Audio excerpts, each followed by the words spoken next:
नमस्कार दोस्तों, स्वागत है आप सभी का आपके अपने YouTube चैनल वंदना स्टडी क्लासेस में। आज हम करने वाले हैं शिक्षण विधियों के प्रश्न। आज की वीडियो में जो क्वेश्चन है शिक्षण विधियों के प्रश्न हैं, ये किसी एक विषय से संबंधित नहीं है।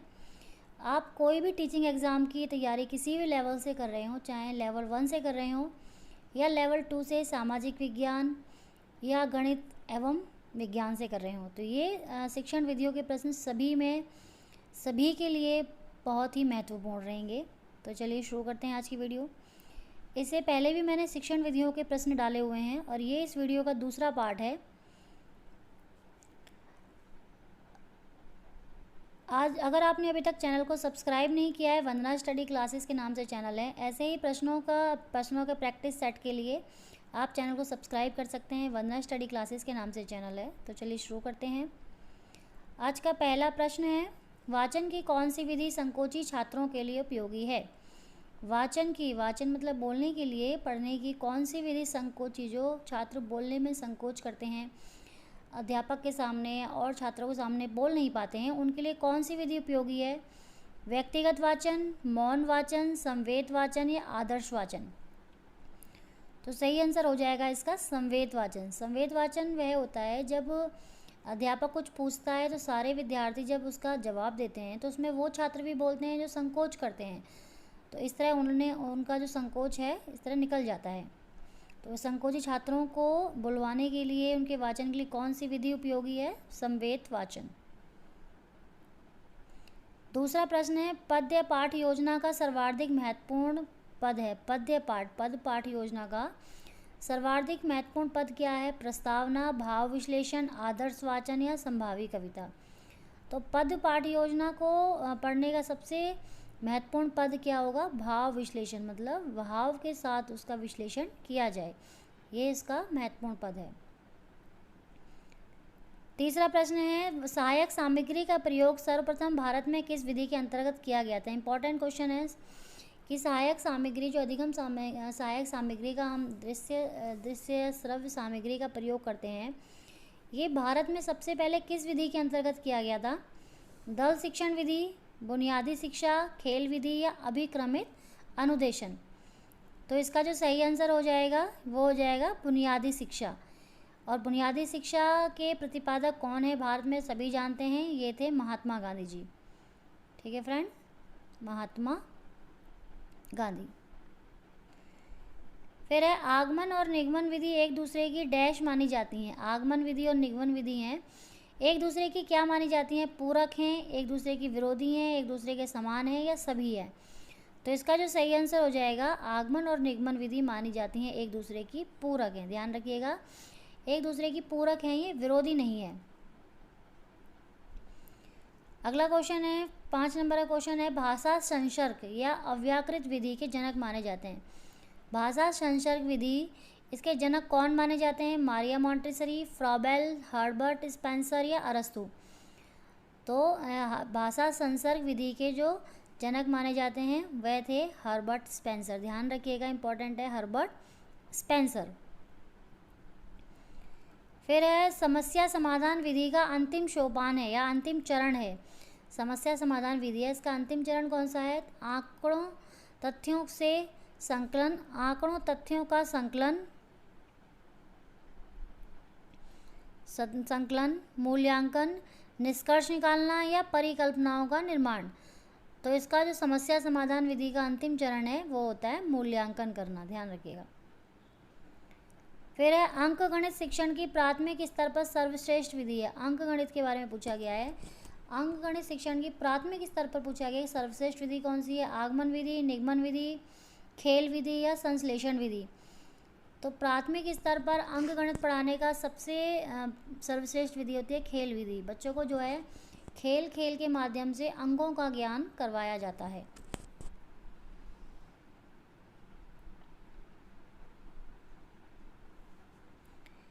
एट नंबर का क्वेश्चन है, गणित सभी विज्ञानों का प्रवेश द्वार एवं कुंजी है, यह कथन किसका है? इंपॉर्टेंट डेफिनेशन है ये कि गणित जो है सभी विज्ञानों का प्रवेश द्वार और कुंजी है, यह कथन किसने कहा है? हॉगबैन ने, बर्नार्ड शो ने, रोजर बैकन ने या कार्ल पियर्स ने?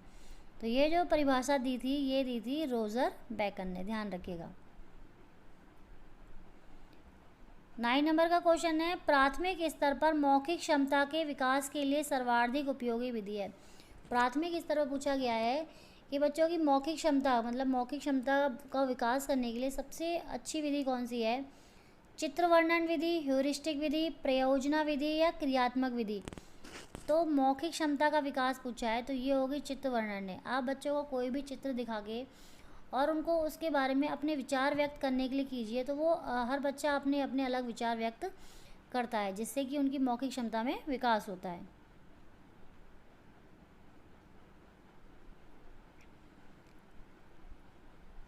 फिर है, नेत्रों की सर्वाधिक सक्रियता रहती है। 10 नंबर का क्वेश्चन है कि नेत्रों की सर्वाधिक सक्रियता रहती है संवेद वाचन में, मौन वाचन में, सामूहिक वाचन में या आदर्श वाचन में। तो नेत्रों मतलब आँखों की सर्वाधिक सक्रियता किस में रहेगी? तो ये रहेगी मौन वाचन में। जब भी हम मौन वाचन करते हैं तो इसमें हमारे नेत्र और हमारा मस्तिष्क दोनों ही बहुत अधिक क्रियाशील होते हैं। तो नेत्र पूछा जाए या मस्तिष्क अधिक क्रियाशील किस में रहता है? तो वो होता है मौन वाचन में, ध्यान रखिएगा। फिर है, देखो और कहो विधि से सीखा जाता है। देखो और कहो विधि से सीखा जाता है। क्या सीखा जाता है? वाक्य पठन, शब्द पठन, रचना पठन या उपरोक्त सभी। तो देखो और कहो विधि से सीखा जाता है सिर्फ शब्द पठन, सभी नहीं होगा, केवल शब्द पठन होगा।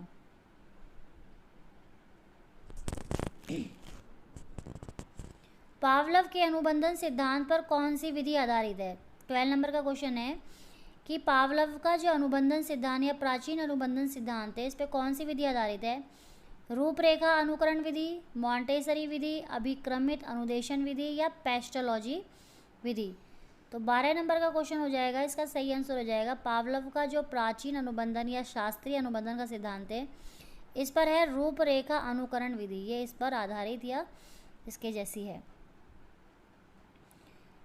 तीसरा क्वेश्चन 13 नंबर का क्वेश्चन है, किसी दूसरी भाषा का प्रयोग किस विधि में वर्जित है? किसी दूसरी भाषा का प्रयोग किस विधि में वर्जित है? समवाय विधि, प्रत्यक्ष विधि, पाठ्य पुस्तक विधि या उपरोक्त में से कोई नहीं।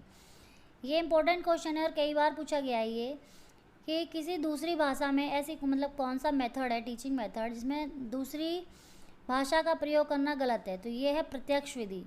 इसको इंग्लिश में डायरेक्ट मेथड भी कहते हैं और ये जो है मोस्टली इंग्लिश सिखाने के लिए यूज़ होता है कि आप अगर इंग्लिश सिखा रहे हैं बच्चे को, अंग्रेज़ी सिखा रहे हैं तो आप चाहे गलत बोलिए चाहे जैसे भी बोलिए बट बच्चे से अंग्रेजी में ही बात करिए, उसमें दूसरी भाषा का प्रयोग करना वर्जित है। अध्यापक को श्याम पट्ट के किस ओर खड़े होना चाहिए? अध्यापक को श्याम पट्ट पर लिखते समय, पढ़ाते समय बच्चों को किस तरफ खड़े होना चाहिए? दाईं ओर, बाईं ओर, मध्य में या कहीं भी? तो इसका जो सही आंसर हो जाएगा ये हो जाएगा बाईं ओर। हमेशा अध्यापक को बाईं ओर ही खड़े होना चाहिए। पाठ्य पुस्तक का प्रयोग अनिवार्य है? अनिवार्य नहीं है, देखिए नहीं लिखा है। मतलब किसके शिक्षण में पाठ्य पुस्तक का प्रयोग अनिवार्य नहीं है? गणित के शिक्षण में, हिंदी साहित्य में, अंग्रेजी साहित्य में या गृह विज्ञान में? तो ध्यान रखिएगा फ्रेंड्स कि पाठ्य पुस्तक का प्रयोग अनिवार्य नहीं है गणित शिक्षण में।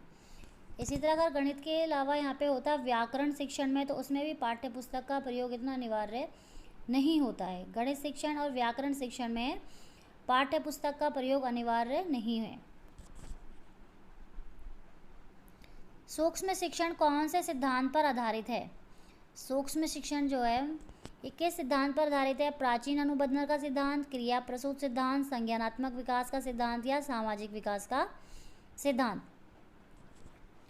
तो ये सूक्ष्म शिक्षण आधारित है ये है क्रिया प्रसूत सिद्धांत। और क्रिया प्रसूत सिद्धांत किसने दिया था? स्किनर ने दिया था। जैसे कि स्किनर ने चूहे में प्रयोग किया था कि जैसे चूहे कोई क्रिया करता है तो उसको पुनर्बलन दिया जाता है, फिर वो क्रिया करता है। ऐसे ही छात्र अध्यापक या छात्र अध्यापिकाएं जब बच्चों को पढ़ाते हैं तो वो कोई क्रिया करते हैं तो जो उसके बाद उनको पुनर्बलन दिया जाता है। तो सूक्ष्म शिक्षण आधारित है क्रिया प्रसूत सिद्धांत पर। नेक्स्ट क्वेश्चन है, ग्रहयात्मक कौशल हैं। ग्रहयात्मक कौशल कौन से हैं? सुनना बोलना, सुनना पढ़ना, लिखना पढ़ना, लिखना या बोलना। कौशल 4 प्रकार के होते हैं, आप इनको याद रख सकते हैं LSRW से, ये शॉर्ट फॉर्म में याद रख सकते हैं। L माने लिसनिंग में सुनना, S माने स्पीक माने बोलना, R माने रीड माने पढ़ना और W माने राइट में लिखना। सबसे लास्ट में आता है W राइट और सबसे शुरुआत में आता है L सुनना। तो ग्रहात्मक कौशल, हम ये जो कौशल होते हैं 4, इसमें 2 होते हैं ग्रहात्मक कौशल जिसमें हम ग्रहण करते हैं और 2 होते हैं अभिव्यक्तात्मक कौशल जिसमें हम व्यक्त करते हैं। तो इसमें ग्रहात्मक पूछा है, ग्रहण हम किससे करते हैं? L माने सुनने से हम ग्रहण करेंगे और रीड माने पढ़ने से। हम सुनकर और पढ़कर, हम कोई भी चीज़ किसी से सुन के या पढ़कर, ये इनसे 2 कौशल से हम ग्रहण करते हैं। तो इसका सही आंसर हो जाएगा सुनना और पढ़ना। इकाई योजना की सबसे बड़ी विशेषता है, इकाई योजना की सबसे बड़ी विशेषता पूछी है कि ये बड़ी होती है, समग्र होती है, सुंदर होती है, स्पष्ट होती है। तो सबसे बड़ी और मुख्य विशेषता इसकी होती है क्योंकि ये समग्र रूप में होती है। भाषा शिक्षण प्रारंभ किया जाता है, भाषा शिक्षण कहाँ से प्रारंभ किया जाता है? व्यवहार से, क्रिया से, वाचन से या उपरोक्त में से कोई नहीं। भाषा की शिक्षा जो प्रारंभ की जाती है वो हमेशा किससे की जाती है? वाचन से। क्वेश्चन नंबर 20 है, निम्नलिखित में से कौन सा चरण हर्बटीय विधि का नहीं है? मतलब हर्बट की जो पंचपदीय विधि है जिसमें 5 चरण है उसमें कौन सा पद नहीं है इसमें से? प्रस्तावना, प्रस्तुतिकरण, तुलना, विशेषीकरण। तो देखिए प्रस्तावना, प्रस्तुतिकरण और तुलना ये तीनों हर्बट की पंचपदीय के चरण है, लेकिन विशेषीकरण इसका चरण नहीं है, तो इसका आंसर विशेषीकरण हो जाएगा। 21 नंबर का क्वेश्चन है, भाषा शिक्षण में कौन सा कार्य अंत में किया जाता है? देखिए मैंने अभी बताया था कि भाषा शिक्षण 4 कौशल हैं LSRW से। सबसे पहले पूछा जाए तो L सुनने से शुरू होता है और सबसे लास्ट में राइट यानी लिखने से शुरू होता है। तो भाषा शिक्षण का सबसे अंत में आता है लिखना, ध्यान रखिएगा। भाषा शिक्षण में सबसे अंत में क्या किया जाता है? लिखने का कार्य किया जाता है। फिर है प्रायोजना विधि के जन्मदाता माने जाते हैं। प्रायोजना विधि के जन्मदाता कौन माने जाते हैं? पेस्टोलॉजी, किलपैट्रिक, अरस्तु या सुकरात। तो प्रायोजना विधि के जन्मदाता माने जाते हैं किलपैट्रिक। इनका पूरा नाम था WH किलपैट्रिक यानी विलियम हेनरी किलपैट्रिक। प्रायोजना विधि जो को क्या प्रोजेक्ट मेथड भी कहते हैं, ध्यान रखिएगा। प्रायोजना विधि को प्रोजेक्ट मेथड कहा जाता है और ये निर्भर करती है किस पर आधारित है? करके सीखने पर आधारित है। नेक्स्ट क्वेश्चन है 23, वर्णों की बनावट में सरल से कठिन सिद्धांत की ओर ले जाने वाली विधि है। वर्ण लिखने में सरल से कठिन की ओर कौन सा सिद्धांत मतलब कौन सी विधि ले जाती है? पेस्टोलॉजी विधि, मॉन्टेसरी विधि, रूपरेखा अनुकरण विधि या उपरोक्त में से कोई नहीं। तो वर्णों की बनावट में सरल से कठिन जो हम जाते हैं वो जाते हैं मॉन्टेसरी विधि में, ध्यान रखिएगा। और मॉन्टेसरी विधि के प्रतिपादक कौन थी?